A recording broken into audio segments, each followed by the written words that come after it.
Somos o Potiguar Notícias, o portal do Rio Grande do Norte. Somos a marca da nossa economia, da nossa cultura e da nossa gente. Somos o único Potiguar Notícias, mas com diversos rostos que formam opinião. Ouça, veja e sinta a vocação de comunicar a serviço do Rio Grande do Norte. Potiguar Notícias, o portal do Rio Grande do Norte. Este programa é uma produção independente e todo o conteúdo é de responsabilidade de seus idealizadores.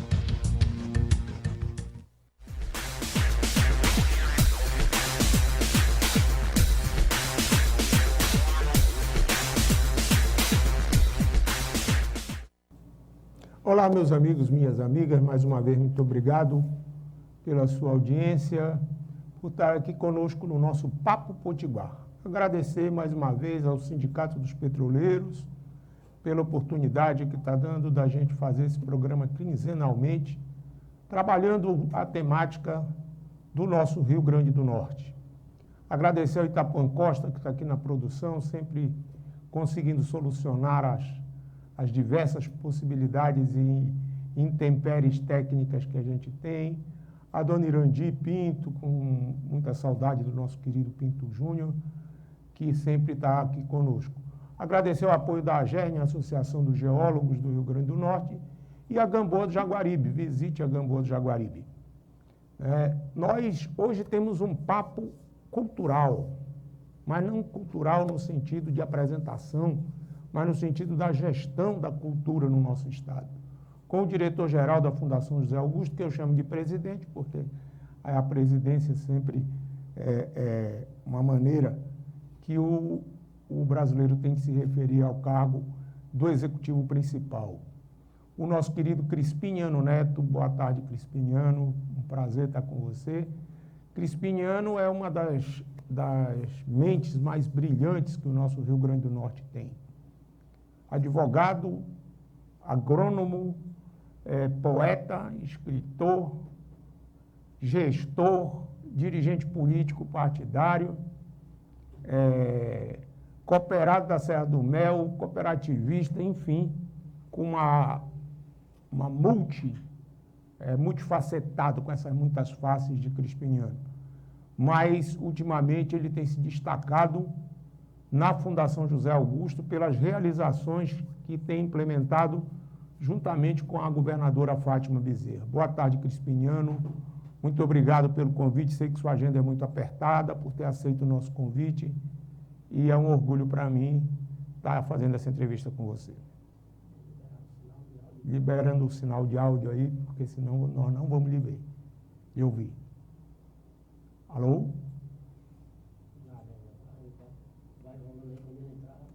Então, nós estamos aguardando aqui os nossos... O Crispiniano tem que liberar o áudio e o som, né? O áudio e o vídeo. Vou mandar aqui uma mensagem para ele. Pois bem, na última semana, o governo Bolsonaro sofreu uma derrota no âmbito do Legislativo Federal. O governo tinha encaminhado contra a aprovação de duas leis muito importantes para a cultura no Rio Grande do Norte e no Brasil. A Lei Aldir Blanc II e a... Jesusinho. Chegou. Estamos te ouvindo e estamos te vendo. A Lei Aldir Blanc II e a Lei Paulo Gustavo. Então, essa aprovação dá um alento a um setor fundamental que é a cultura. Alguns setores se mostraram na pandemia como vitais, né, para os seres humanos. Além da saúde, obviamente, né, a gente ter os entregadores, né, hoje a gente vê o que é os entregadores nas casas, né, se não fosse o serviço de entrega, como ficaríamos na pandemia? Vimos também a importância dos supermercados, dos profissionais de educação, mas fundamentalmente da cultura, porque a gente ficava trancado em casa, e trancado em casa a gente não conseguia passar aquele tempo todo e com aquela angústia. Aqui com o Crispiniano. Boa tarde, está me ouvindo? Estamos te ouvindo bem. Tá. Queria agradecer em primeiro lugar você ter aceito o nosso convite. Para mim é um orgulho que você esteja aqui conosco. Já falei com você nessa sua um homem de muitas faces, mas não é um cara de mil faces, né? Mas é multifacetado no sentido de ser engenheiro agrônomo, advogado, poeta, escritor, plantador da Serra do Mel, político, dirigente político e principalmente agora gestor da nossa querida Fundação José Augusto. E falava, Crispim, da importância para a cultura da aprovação das leis Aldir Blanc II e Paulo Gustavo. E eu queria que você dissesse aí como é que você viu essas aprovações e o que é que você tem de bom para o setor cultural do nosso Rio Grande do Norte. Com essa Primeiro, que nós temos. boa tarde a Geraldão, Irandi, a todos os teleouvintes. Em primeiro lugar, Geraldão, destacar a importância da luta, né, dos artistas e dos gestores culturais, para que,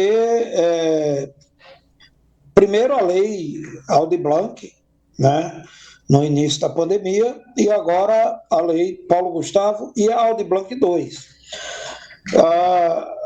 Essa luta foi vitoriosa, né?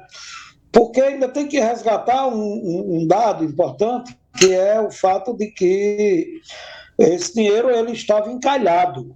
Desde que a presidenta Dilma saiu do poder com aquele impeachment, o dinheiro da cultura não foi mais utilizado. O presidente Michel Temer, ele quis acabar com o Ministério da Cultura, e aí houve um movimento muito grande de artistas, inclusive de políticos, e ele não acabou com o Ministério, mas ele não deixou mais liberar as verbas. E os fundos de cultura, que é o Fundo Nacional de Cultura e o Fundo Nacional do Audiovisual, foram acumulando, né? Foram acumulando, e quando a deputada Benedita da Silva tentou criar uma lei de cultura, que ainda não se chamava Aldir Blanc, ela propôs inicialmente 600 milhões. E o que é que se viu? Que tinha 2 bilhões e 800 milhões encalhados no Fundo Nacional de Cultura. Tá? E aí se chegou a um número de 3 bilhões, dos quais 1,5 bilhão foram para os estados e 1,5 bilhão para os municípios. Essa é uma história que todos já conhecem. Aconteceu com todas as dificuldades, com todos os boicotes do governo federal, mas aconteceu. Voltando aqui à sequência, né? Dilma saiu, o dinheiro foi encalhando, Temer não usou e Bolsonaro conseguiu realmente aquele intento maligno de Temer, que era de acabar com o Ministério da Cultura. Ele acabou, mas os fundos não se acabaram.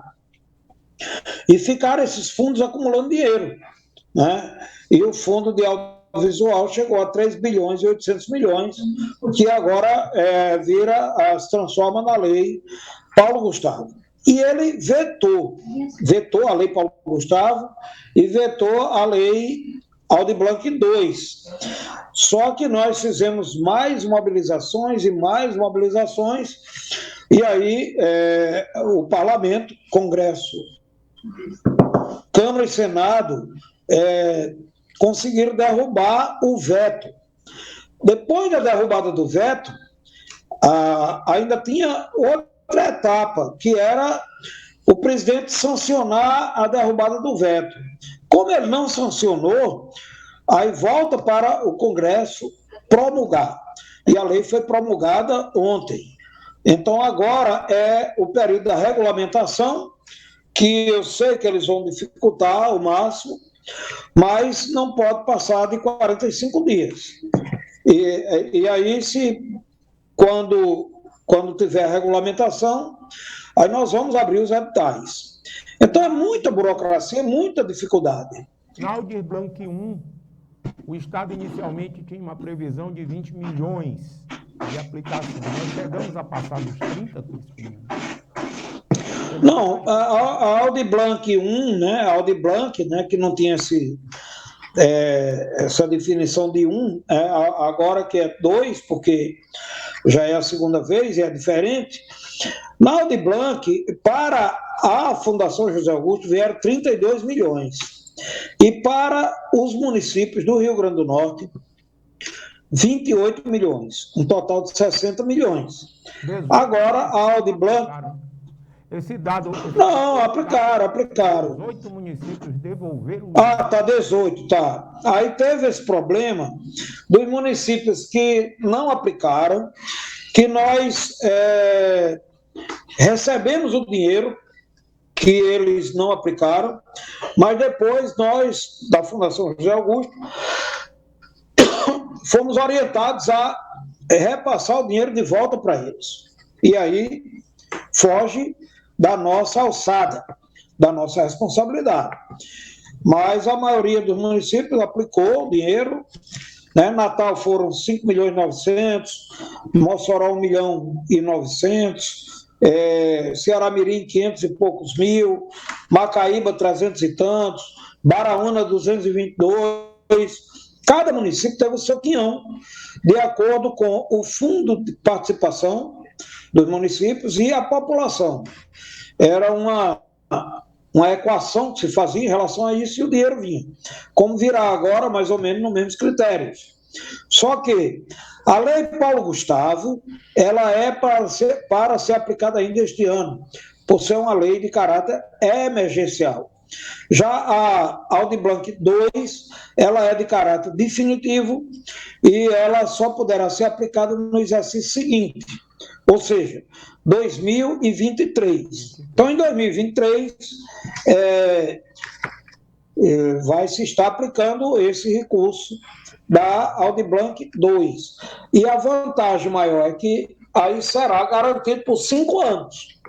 Durante 5 anos, o Rio Grande do Norte terá em torno de 60 milhões para dividir entre Estado, Fundação José Augusto, mas até lá eu acredito que já poderá ter a Secretaria Estadual de Cultura e os municípios. Já a Lei Paulo Gustavo, ela será da ordem de 42, 43 milhões aproximadamente para o Estado, ou seja, Fundação José Augusto, e uns 30 e tantos milhões para os municípios. Então, nós teremos aí em torno de 70 milhões de reais para a cultura ainda este ano. Espero que o governo federal atrapalhe menos. Atrapalhar, ele sempre vai atrapalhar, mas que ele atrapalhe pouco. Foi não, Geraldo? No início do programa, que alguns setores se mostraram nessa pandemia como fundamentais para a vida humana, né? Além da saúde, obviamente, da educação, da geração de energia, dos entregadores, porque não fosse os entregadores, a gente estava confinado, precisava comprar, não podia sair, de alto risco. Então, mas há um setor que se destacou nesse período em que nós ficamos confinados. Certamente esse setor foi a cultura, seja através da música, seja através da literatura, seja através da poesia, seja através da arte, seja do artesanato, enfim. A cultura, ela ocupou um um espaço na vida humana como nunca antes tinha ocupado, né? Então, quais são as prioridades, assim como você está vendo para esse próximo, por exemplo, para Paulo Gustavo, para esses 40, 70 milhões e tal, vocês estão já montando um grupo aí que vai pensar nas estratégias? Amanhã nós vamos reunir a nossa equipe para discutir mais ou menos os encaminhamentos. Agora, a lei Paulo Gustavo, ela tem uma especificidade. É o fato de que é uma lei que vem do Fundo Nacional de Audiovisual. Então, é dinheiro do audiovisual, que está abrindo mão de 30% para os outros setores, as outras linguagens culturais. De modo que a parte da Fundação José Augusto, 42, 43 milhões, vai ficar em torno de 30 milhões para o audiovisual. E 12 a 13 milhões para todas as outras linguagens. Mandar um abraço para o meu amigo Romulo, tem uma ideia espetacular da gente criar um Potiguarude, tipo um Hollywood aí na vida. Ô Crispiniano, você como gestor da Fundação já tinha feito um belíssimo trabalho anteriormente no governo da professora Vilma e agora no governo da professora Fátima. Você foi responsável pela recuperação de uma série de equipamentos culturais, entre os quais eu quero lhe dar publicamente o parabéns e mandar um abraço lá para o pessoal da biblioteca que tem sido comigo. Eu visito muito a biblioteca pública, gosto muito de ler e levo meus filhos para lá para que eles possam eles têm uma reivindicação que vão dizer para você e para o avô deles, que é de fazer uma brinquedoteca, né? Que eles já viram lá a brinquedoteca do Buiú, aí querem ver, mandar um abraço para o meu amigo Buiú lá da brinquedoteca. Mas fui à Pinacoteca, o Forte, o teatro, quer dizer, a cidade de Natal e o Estado ganharam com essa gestão o retorno de coisas que são simbólicas para o povo, não? Eu queria agradecer a você e a nossa governadora a devolução desse ativo cultural para a população. E como foi a parceria, como vieram essas verbas, como foi a gestão para que a gente pudesse, em tão pouco tempo, recuperar esses ativos? Oi, será que ele caiu? Tivemos um probleminha aqui, vamos ter que retomar a entrevista. Mas eu vinha dizendo isso porque nós estávamos aqui, quando a governadora Fátima assumiu, além do administrativo no Estado, financeiro, de credibilidade, né? Nós estávamos, por exemplo, sem uma biblioteca pública central. A Biblioteca Câmara Cascudo estava caindo aos pedaços. O Teatro Alberto Maranhão estava fechado. Um teatro secular, histórico. A Pinacoteca, onde funcionou o Palácio do Governo, fechada. Né? E o Forte do Reis Magos, a própria fundação da cidade, mandar um abraço para o meu amigo Pedro Abeste, para todo o pessoal que está aí no Forte, né? Ana Paula, que estão aí trabalhando, os porteiros, que eu sempre vou lá, e todo esse pessoal que dá vida para que o turista venha apreciar essa beleza que é o nosso Forte lá dos Reis Magos. Então, em pouquíssimo tempo, a coisa de 2 anos de gestão, foram entregues isso daí. Eu perguntava qual foi a participação, porque eu tenho certeza, pelo que conheci do processo, do que foi a participação do ex-deputado Fernando Mineiro, à frente como gestor desse convênio com o Banco Mundial na gestão de projetos do governo Fátima. Além das escolas, além do incentivo a cooperativas, eu acho que esse legado que Mineiro permitiu que o governo ofertasse para a nossa população é fundamental para as próximas gerações e para as atuais. Se você não conhece, vá, visite a nossa Pinacoteca. Mandar um abraço para o meu amigo Alfredo Neves, que é o editor da revista da Pinacoteca, petroleiro também, como eu. E o Alfredo tem uma participação muito grande, artista plástico, além de tudo. O nosso teatro Alberto Maranhão, né? Quer dizer, hoje há um teatro importante na cidade de Natal, que é privado, o Teatro Riachuelo, mas o Teatro Alberto Maranhão é histórico, por lá passaram todos os grandes, né, da cultura brasileira, quem não lembra do Projeto 6 e Meia, né, e da cultura potiguar. Então é fundamental para nós resgatar esses espaços. Como ele falou, eu quero aqui colocar à disposição da Fundação José Augusto para todos os esclarecimentos necessários o nosso Potiguar Notícias, né? Porque é uma lei de audiovisual, nós também trabalhamos com audiovisual, chegando aí na sua casa, chegando no seu celular, chegando na sua tela. Temos todos os equipamentos aqui, Pinto Júnior, que é o nosso fundador, tinha um programa na Band, né, com todos os equipamentos adaptados a uma empresa do porte da TV Bandeirantes.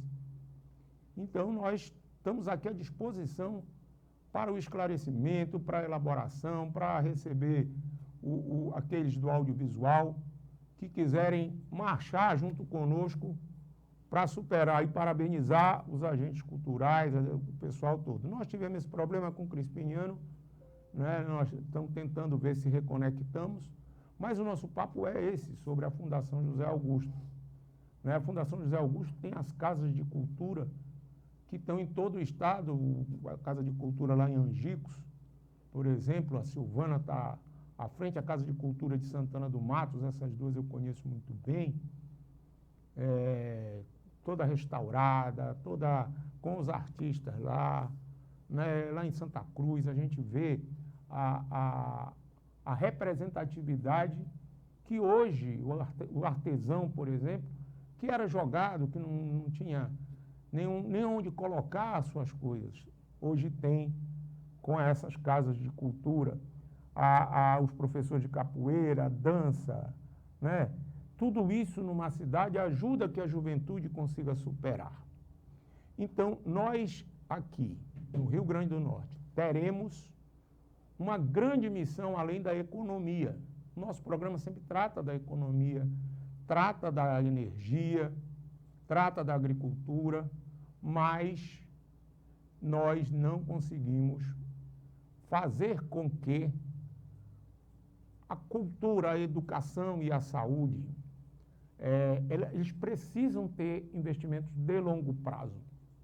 E esses investimentos de longo prazo não estão no horizonte dos governantes conservadores.